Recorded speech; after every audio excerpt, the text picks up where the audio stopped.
Bonjour et bienvenue à notre émission Rencontre. En selle tout le monde parce qu'aujourd'hui, on rentre dans le monde équestre. Je vais échanger avec Lisanne Boucher, qui est de la paroisse d'Israélie, sur sa passion, les chevaux, et un nouveau terme probablement pour vous autres, comme pour moi, cowboy extrême. Salut. Bonjour. Bienvenue. Merci. Lisanne, toi, tu as une passion extraordinaire, c'est les chevaux. Et ça existe depuis jeune âge ou... Très jeune âge. Très jeune âge. J'ai été élevée dans le monde des caisses. Mon père travaillait avec les chevaux. On a tout le temps eu des chevaux. Je me souviens pas d'avoir appris à manipuler un cheval. C'était inné. On faisait ça chez nous à tous les jours, autrement dit. C'était partie intégrale de la journée. Ça faisait partie de la vie quotidienne. Et est-ce que tu avais un cheval pour toi? Ou... Jeune, j'avais... mon premier cheval a été un petit poney. Mon petit poney Mustang. Fait que, ce poney-là, je peux vous dire, il a fait du millage. Il a fait beaucoup de routes. Il a fait beaucoup de trucs.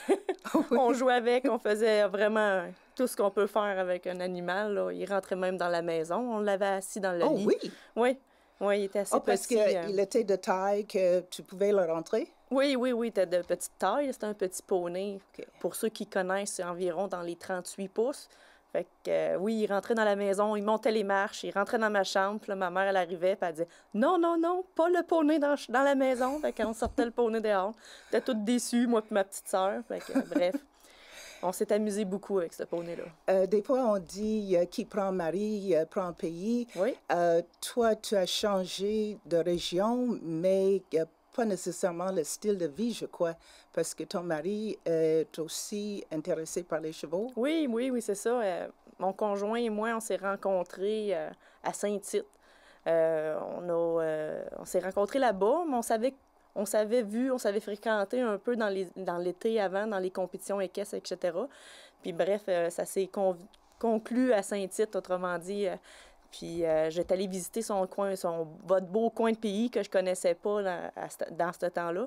Okay. J'étais allée à d'Israélie paroisse. Mon conjoint est propriétaire d'une terre avec son père qui est ancestral, on pourrait dire. C'était des aïeux. Nos enfants sont la 5e génération de pailleurs qui sont élevés sur la terre. Oh. Et eux ont toujours travaillé avec les chevaux, même que le grand-père de mon conjoint... il travaillait avec les poneys dans les mines, surtout celle de Vimy Ridge.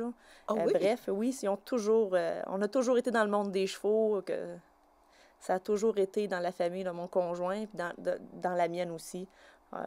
On s'est rencontrés, c'est pour ça que ça fonctionne aussi bien, je pense. C'est parfait.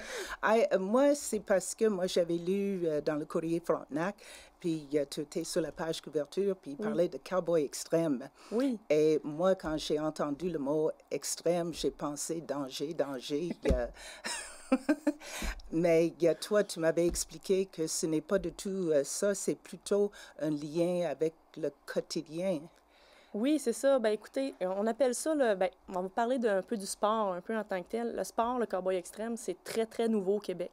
Ça va faire 5 ans où on entame notre 5e année que c'est certifié au Québec comme sport équestre. Certifié, ça veut dire que c'est vraiment encadré avec des règlements et que c'est vraiment jugé par des personnes qui ont acquis des compétences pour le faire. On en est très fiers. L'Association de cowboy extrême du Québec travaille fort pour ce sport-là parce que c'est extrême dans le sens, c'est dans la complicité qu'on a avec notre cheval, notre partenaire de travail. Ça se ressemble un peu à ce qu'on trouve le travail de ranch, sur une ferme, qu'on travaille avec un cheval. C'est vraiment la relation qu'il y a entre les deux qui peut nous emmener à faire des choses extrêmes. Je pourrais donner comme exemple de passer sur un pont qui est très, très étroit, qui a même des trous. Le cheval, il faut que volontairement fasse confiance à son cavalier et passe sur le petit pont. C'est dans l'exécution, c'est dans la complicité que c'est jugé. Et le cowboy extrême, là, ça prend un cavalier complet qui a une belle complicité avec son... Belle complicité oui, avec exactement. La bête. Et donc, j'imagine qu'il y a, c'est quoi, il juger sur la vitesse des fois ou la précision? Il y a deux volets au jugement d'une course de cowboy extrême. Bien sûr, c'est toujours un jeu de vitesse. Ils ont mis une charte de vitesse qui est convertie en points. Mais la moitié des points va sur le jugement des obstacles qui est noté de 0 à 10, Okay. selon un juge. Fait que oui, il faut être efficace, comme qu'ils disent. Efficace dans le sens qu'il faut bien faire son travail, mais il faut le faire rapidement. C'est ça qui est... Et j'imagine il y a des catégories. Oui, aussi. il y a 7 catégories officielles. Une 8e qui est maintenant en route là, pour le Québec. Ça va s'appeler le Green Horse en anglais. Je m'excuse, c'est la classe, on pourrait dire, pour chevaux novices. C'est des chevaux qui sont à leur première expérience dans le sport. C'est une catégorie spéciale pour eux. Souvent, on utilise ça pour les jeunes chevaux. On appelle ça les futurités au Québec. Il y en a beaucoup dans d'autres types de compétitions, là, de petites, comme exemple, je pourrais dire le Gymkhana avec la triple couronne. Ils ont un volet futurité qui est très, très promu au Québec, qui est vraiment bien. Le Cowboy Extrême va aussi mettre en avant pour 2021 une classe de futurité pour le Cowboy Extrême, là, pour les jeunes chevaux qui commencent. Ça va être une classe ouverte pour eux. Tu parles Cowboy Extrême, mais il y a des filles aussi, les femmes. Oui, oui, Mais est-ce qu'ils compétitionnent les deux sexes ensemble ou est-ce qu'il y a un groupe pour les femmes puis pour les... Non, c'est tout mélangé ensemble. Je veux dire, il y a différentes catégories pour différents niveaux d'âge. Je parle exemple les jeunes. On a une catégorie pour les très jeunes qui sont les 12 ans et moins. Après ça, on a la classe 18 ans et moins. On a une classe de débutants. Et ainsi de suite, on monte avec le niveau de cavalier qu'une personne est. Bien sûr, chaque catégorie a vraiment ses renseignements pour... on a comme des critères qu'on rentre vraiment dans des catégories. Moi, présentement, je concours Nom Pro Québec. Ça va très bien. Je me positionne quand même bien à chaque année. Là, oui. on s'améliore, puis on renforce nos faiblesses, puis on maximise nos forces. Mais bref, non, c'est excitant. Mes enfants, mon conjoint aussi en font. Tout le monde en participe. Oui, puis j'ai beaucoup d'amis dans le monde équestre ils me suivent, ils apprécient, ils se mettent à apprécier le sport parce que c'est accessible à tous les niveaux de cavaliers, à tous les niveaux, à toutes les races de chevaux ou les niveaux de chevaux dans l'apprentissage. C'est possible de faire du cowboy extrême. Ça m'amène à d'autres questions parce que moi, ma petite fille Adèle, mais elle fait de l'équitation depuis l'âge de 5 ans, elle a 11 ans maintenant. Mais peu importe si c'est celle anglaise ou celle western, ils peuvent embarquer. Bien, principalement, le cowboy extrême, c'est un sport western. Mais ils ne refuseront pas les gens qui font de la selle classique, qui sont équipés en classique. On ne refusera pas les gens à venir découvrir le sport. Bien sûr, une selle classique, si vous étiez sur un ranch et vous devez attraper, un exemple, un veau au lasso, une selle classique ne comprend pas de corne, le pommeau de la selle qu'on appelle. À ce moment-là, ben, vous vous nuisez automatiquement dans le travail que vous devez faire. C'est pas que vous ne serez pas capable de le faire, mais vous vous nuisez.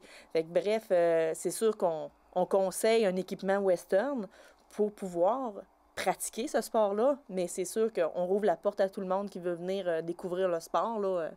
On a des gens qui ont des selles d'endurance qui sont acceptés. Il y a des gens, même le sport en tant que tel, vous pouvez le faire sans selle.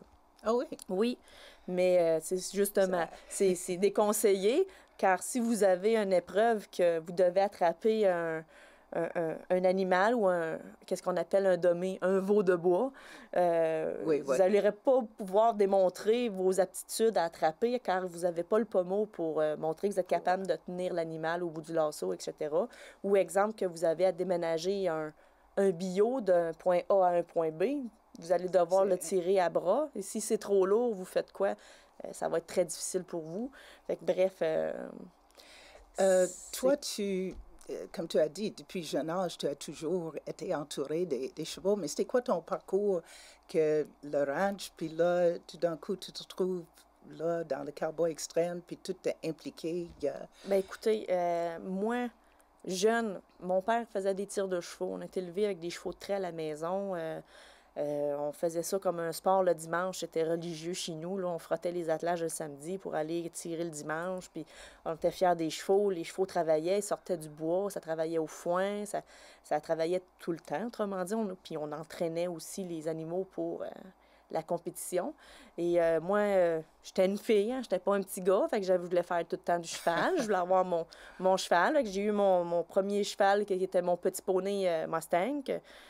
C'était comme une Barbie pour moi, mais c'était mon jouet à moi.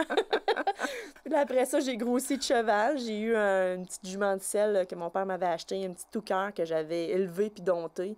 Bref, il est arrivé malheureusement un accident. On a dû la faire euthanasier, mais bref. Après ça, ça a été un petit peu plus tard, quand j'ai été un peu plus vieille, sortie de l'école, que je me suis vraiment payé un cheval à moi. Puis là, j'ai fait des compétitions. J'ai commencé à faire des compétitions de baril. Je faisais des parades, je faisais des tours à des amis, etc. Puis là, après ça, je faisais vraiment de la compétition un petit peu plus haut niveau dans le gymkhana. Puis ça allait bien. Puis là, j'ai rencontré mon conjoint à Saint-Tite. Mon père faisait des tours de ville en calèche. Puis mon conjoint faisait les tours de ville aussi en calèche. Fait que bref... C'est... on peut pas parler parce que moi, j'ai eu la chance de visiter le ranch. Oui. Alors, il faut que tu parles de ton partenaire, pas ton conjoint, mais à quatre pattes, Moon. Oui, mon Moon. Qui est ton cheval. Ben, tout le monde connaît Moon, là. Moon a fait la vedette un peu partout où il allait. Écoutez, c'était un cheval qu'on a eu à 8 mois et demi. Initialement, c'est mon beau-frère qui l'a acheté dans un encan de chevaux. C'était une lignée de ranch horse... roping horse, tu sais, des chevaux de lasso, des chevaux de ranch. Autrement dit, c'est une lignée de ranch. Il était petit.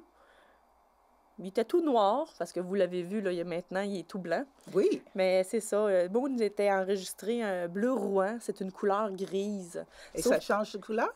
Ben lui, il a le gène... Après des tests sanguins, il a le gène gris dans sa robe. Et il va tout le temps blanchir. Le gène gris fait blanchir tous les types de robes qu'il peut avoir. Fait que bref, avec l'âge, il est devenu tout blanc. Fait que je l'ai eu à 8 mois et demi. Moon, on l'a dompté, on l'a dressé. Il fait de l'attelage, il travaille dans le bois, il fait les foins. Je peux aller me promener le dimanche à la messe, si on veut. On peut dire ça comme ça. Je peux faire ce que je veux avec. J'ai fait du gymkhana, j'ai fait du tempining. C'est un cheval, très bon cheval de lasso. Et avec des amis, j'ai découvert le cowboy extrême. J'ai découvert une passion totale pour ce sport-là. Je trouvais que c'était un sport qui est complet. On peut faire de la vitesse, on peut faire du lasso, on peut avoir des challenges, faire du saut comme on voit en classique. Oui. On peut faire des obstacles qui sont plus compliqués, des manœuvres. Dans le dressage du cheval, il y a différents niveaux de manœuvres, puis on peut mettre ça en pratique. C'est un sport qui est complet, qui est le fun. L'ambiance familiale qu'il y a dans ce sport-là, parce que souvent, c'est des familles complètes qui viennent participer parce que les enfants le font dans leur classe. Le mari qui est moins bon, il peut faire la classe plus débutante. La maman qui est meilleure peut faire la classe plus haute. C'est pas mon cas. On est tous les deux bons, là. Lui aussi, il compétitionne. Oui, mon mari aussi, il compétitionne, mais surtout dans le volet de... Lui, il fait les rodéos, il fait du lasso, mais il fait du cowboy extrême. Pour me faire plaisir. Et les enfants aussi, les deux garçons, oui, ils sont... Ils font du cowboy extrême aussi. Je trouve que c'est un beau sport pour montrer à un enfant à bien assimiler le comportement de son cheval, à bien développer une complicité avec son cheval, à bien comprendre le cheval. Parce que oui, souvent, le cheval, dans la nature, c'est une victime, c'est une proie. Fait que lui, son idée première au cheval, c'est de se sauver. Quand il voit quelque chose que le cheval n'est pas à l'aise, son idée première, c'est de se sauver. Fait qu'en cowboy extrême, il faut les emmener à dire « Réfléchis, fais-moi confiance, ça va bien aller. Hein? » C'est une belle phrase pour dire à ce moment-ci, mais bref. Fait que c'est ça, ça peut nous faire dépasser nos limites en tant que cavalier. Puis pour le cheval aussi, c'est très bon sur le moral pour le comportement. Je veux juste retourner, Moon. Oui. D'où vient le nom? Comment est-ce que son nom d'enregistrement complètement, c'est Hancock Jazz Moon. OK? Oh! C'est la lignée des Hancock. Moon, je crois que c'est sa mère qui s'appelait Bibi Cat Moon. C'est que ça l'a resté dans les papiers. Autrement dit, l'éleveur qui a décidé de le faire enregistrer avec ce nom-là a choisi. Moi, j'ai choisi Moon parce que ça se disait bien, là. Puis je trouvais que c'était beau parce il s'en venait gris comme la lune. Fait que j'ai décidé Moon. Hey, toi, sur le ranch, tout ça, ce n'est pas de 9 à 5. Je veux dire que c'est vraiment, c'est tous les 7 jours sur 7. Il y a beaucoup de travail parce que je pense que tu as d'autres animaux Oui. aussi. Donc, il y a la famille, la maison, le travail et tout ça. Mais quand est-ce que tu trouves le temps de faire les exercices pour l'entraînement, pour les compétitions? Écoutez, ça, c'est, comment je pourrais dire, une journée quotidienne chez moi, tu sais, c'est simple. On se lève, là, les enfants, à ce moment-ci, vont encore à l'école. On se prépare pour l'école, etc. Après, je m'en vais à l'écurie, je fais mon petit train quotidien, je fais mes petits soins, parce que les animaux, oui, il faut que ça mange. Oui, il faut excusez-moi du mot, là, écurer l'écurie, là. Oui. C'est ça. Il faut faire le ménage de la litière, autrement dit, des animaux, etc. Puis après ça, ben c'est ça. Moi, je donne les soins à Moon, je le brosse, j'y fais manger sa moulée, j'entretiens ses sabots, on fait tout le temps une petite vérification. Puis, tu sais, j'ai Moon. Moon, c'est sûr que je prends plus mon temps avec, mais j'en ai eu 7 autres à la maison à faire le même processus. Fait que oui, à ce moment-là, on fait tout ça. Puis ensuite, souvent, là, je peux le sceller, etc. Puis là, ça dépend. Mes périodes d'entraînement, c'est surtout le soir. Puis j'alloue tout le temps minimum 1 heure d'entraînement à Moon ou d'exercice à Moon. Par jour? Par jour, à tous les jours. Oh oui, tout tu le es temps. vraiment cédulé, tu es discipliné pour... j'essaye vraiment de le faire. Des journées carrément de pluie où ce que la boîte, tu sais, il fait froid, c'est désagréable. Ça, c'est l'hiver comme l'été? Oui, c'est l'hiver comme l'été. Moi, je fais autant l'hiver, on change peut-être le type d'entraînement. J'attelle plus. Je fais beaucoup plus d'attelage. Fait qu'on pratique le cardio. Pour le mettre plus endurant, etc. Puis c'est plaisant. L'hiver, on est habillé avec nos soutes, on a de l'air de des gros patapouf. Puis là, aller à la selle comme ça. L'hiver, je ride pas de selle, justement, parce que je trouve ça trop lourd. Puis quand on est habillé avec nos gros sauts d'hiver, il fait chaud. Fait là, mettre la selle, bien souvent, je ride pas de selle carrément. Je m'en vais me promener juste de même. Souvent, mais il y a des gens qui ont un cheval, ils laissent dans l'écurie et ils vont travailler, puis peut-être le soir, ils reviennent 3 fois par semaine, ils vont aller voir le cheval, puis les brosser et tout ça. Mais toi, qu'est-ce que tu fais pour eux autres? C'est comme une activité pour relaxer, puis se calmer. Mais toi, est-ce que tu changes pour d'autres choses, pour te relaxer? Non. Non. Non. Ben, souvent, des fois, je m'assieds avec mon cellulaire carrément dans le foin, puis ben là, je la regarde manger. C'est relaxant, je vous le dis. C'est ça, le relax? Oui, c'est ça. Puis il est assez drôle et comique. Avec le temps, il a compris qu'un cellulaire prenait des photos. Fait que quand j'ai dit un selfie, comme je vous avais déjà montré, là, il fait rien que checker le téléphone, puis là, il fait prendre un selfie. Ah, il est assez drôle pour... Il est curieux, tu sais, Moon, il est curieux. Jeune, il était étalon, mais on a élevé un bébé, puis son garçon, qui est dans notre écurie aussi, il n'a jamais quitté l'écurie. Il y a Roper, le cheval de mon conjoint, ben il est curieux comme lui aussi, là. Il aime ça. C'est aussi, je réalise que c'est une bonne discipline pour les jeunes, que vraiment, ça ajoute de quoi qu'ils réalisent l'importance d'être discipliné. Puis, oui, c'est pour les enfants, je trouve assez que c'est une belle manière d'apprendre la base de la vie, la base des choses. Tu sais, des animaux, il faut s'en occuper pour avoir du rendement. Faut tout le temps avoir des soins. C'est vivant. C'est pas un bicycle à pédale tu le mets dans le garage puis faut que tu t'en vas en dedans écouter ta tablette. Non, c'est pas ça. Justement, cette année, mes enfants ont investi. Ils ont chacun un nouveau cheval, de jeunes cheval. Puis là, il faut tout qu'ils apprennent l'apprentissage pour leur montrer, les dresser, autrement dit. Puis c'est ça, là. Ils trouvent que ça prend plus de temps. ça prend plus de leur temps, un peu plus. Toi, tu portes plusieurs titres. Tu as eu le prix d'Aramis pour bénévole, je pense, de l'année. Oui. Tu es vice-président de l'Association des cowboys extrêmes du Oui. Québec. Tu es juge, Oui. parfois. Tu es à la direction de la région aussi. Je suis directrice régionale pour le sport ici en région. Ça a été, ben écoutez, on a rassemblé des différentes régions ensemble, puis le centre du Québec, puis Chaudière-Appalaches, ça l'a parti, ça l'a parti grâce un peu à moi là, dans le coin. Sois fière, c'est bien. Oui, c'est ça. Écoutez, la première année, je pense que j'ai fait 11 activités organisées de ma main. Fait que ça a été plus dur parce que j'ai pas pu participer parce que quand c'est toi qui organises, t'es tout au courant des setups, etc. Fait que bref, on peut pas participer. Fait que je devais aller compétitionner, mais à l'extérieur de nos régions.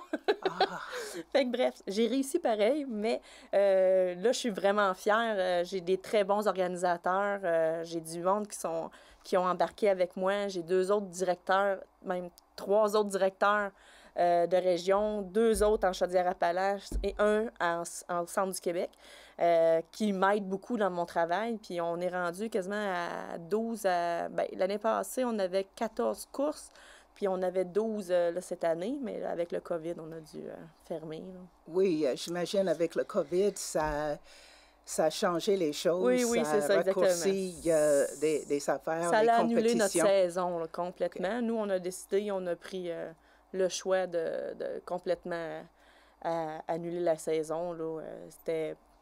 C'était très bien fait. Cheval Québec nous a appuyés là-dedans, mais je veux dire, il y avait plus de paperasse à remplir, etc. Puis on a préféré de ne pas s'embarquer là-dedans pour pas décevoir personne aussi, justement. Puis des fois, tu compétitionnes en dehors, Oui. dans d'autres provinces et même peut-être aux États?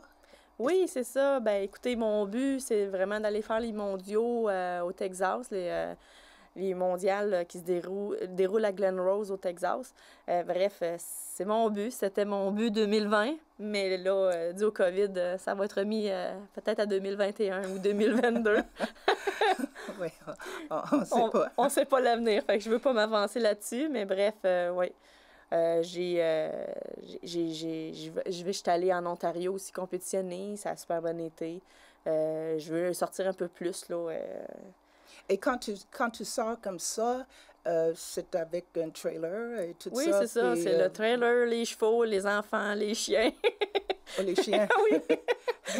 Tout le monde embarque puis on part. Fait que, oui, c'est ça. C'est souvent des grosses journées, des grosses fins de semaine. On part très tôt, on revient très tard ou on revient le lendemain. Bref, ouais, Et si c'est pour Texas, mais c'est ça, vous êtes parti pour... si, exemple, que je partirais au Texas, on avait prévu un voyage avec d'autres gens du Québec-Ontario. On montait tous ensemble. On faisait un voyage un peu plus collectif pour s'éviter des frais là, supplémentaires, etc. Parce que oui, c'est dispendieux, là, déplacer un cheval du Québec au Texas. On s'entend qu'il y a un bon... il y a quelques heures de route à faire. De route à faire. Puis Oui. est-ce qu'il y a d'autres projets à l'horizon? Bien, nous, on va faire une activité de levée de fonds bientôt. On veut la faire C'était prévu cet automne, mais vu qu'on est passé au rouge, on ne pouvait plus faire le rassemblement de 250 et moins. Bref, au printemps prochain, ça va être annoncé sur les sites Facebook et Internet de l'association qu'on va avoir un gros événement levée de fonds là, pour l'association, pour les gens qui désirent venir faire... on va faire une classe spéciale qui est première fois. Fait que bref, ça va être très intéressant. Puis on avait eu beaucoup d'inscriptions. On avait reçu beaucoup d'inscriptions après qu'on ait dû annuler, là, malheureusement. Mais ça va être très intéressant. Et il vous reste tout un hiver à vous pratiquer. C'est super. Merci beaucoup, Lisanne, d'avoir participé puis partagé ça avec nous autres, parce que moi, j'ai appris beaucoup. Et vous, les auditeurs, j'espère que vous aussi. J'aime bien présenter de nouveaux gens puis sujets différents. Puis on peut apprendre des choses qu'on ne savait pas, même si on n'a pas l'intention de faire de l'équitation. C'est un sujet qui est très important, puis pour Lisanne surtout. Donc, ceci termine notre émission. J'espère que vous avez aimé ça. Soyez les nôtres la semaine prochaine, même heure, même place, pour une autre rencontre.